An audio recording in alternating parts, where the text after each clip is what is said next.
Pakistan ప్రేమికులకి very simple మందు. ఎవరైతే పాకిస్తాన్ అద్భుతం అని వాళ్ళు నమ్ముతూ మనల్ని నమ్మించాలనుకుంటారో, ఒక్క ఏడాది పాటు పాకిస్తాన్లో ఉండమని చెప్పండి వాళ్ళని. ఒక్క ఏడాది పాటు ఆఫ్ఘనిస్తాన్లో ఉండమని చెప్పండి. అది శాంతి మతం, అద్భుతంగా ఉంటుంది, వాళ్ళ సంప్రదాయం వాళ్ళది అన్నప్పుడు మన సంప్రదాయం మంది కదా. మన సంప్రదాయాన్ని కాదనడానికి వాళ్ళకి ఎవరు ఇచ్చారు హక్కు? వాళ్ళ సంప్రదాయాన్ని పాటించని వాళ్ళందరూ అజ్ఞానులు అని చెప్పే హక్కు వాళ్ళకి ఎవరు ఇచ్చారు? వాళ్ళకి వాళ్ళ దేవుడు ఇస్తే మనకు మన దేవుడు ఇస్తాడు కదా. అప్పుడు నువ్వు ఇద్దరిని గౌరవించేటప్పుడు ఇద్దరు ఎవరి స్వేచ్ఛను వాళ్ళని గౌరవించాలి కదా.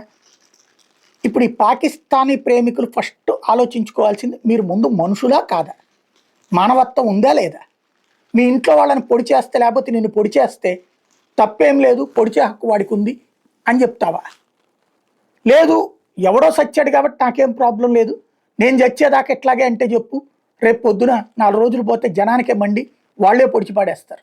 అంత చిరాకు పుడుతోంది జనానికి. ఇప్పుడు తాజాగా జరిగింది. మొన్నటిదాకా ఇది మత ప్రాతిపదికన జరిగిందంటే అబ్బే ఏం లేదన్నారు.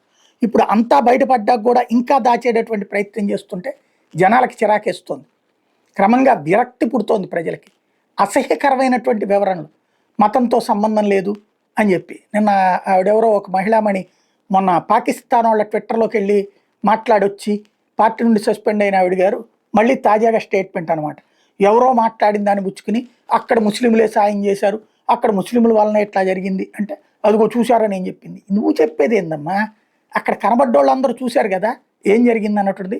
వచ్చిన వాళ్ళందరూ చెప్పారు కదా. అక్కడ మనం వన్ సైడెడ్గా ఉండేటప్పుడు ఎందుకు వెళ్ళి నువ్వే వెళ్ళి ఉండొచ్చు కదా. అక్కడ ఆఫ్ఘనిస్తాన్లో బతకచ్చుగా, పాకిస్తాన్లో బతకచ్చుగా, సిరియాలో బతకచ్చుగా, యెమెన్లో బతకచ్చుగా. ఎందుకు ఈ దేశంలో బ్రతుకుతా ఈ పిచ్చి కూతలు కూయటం?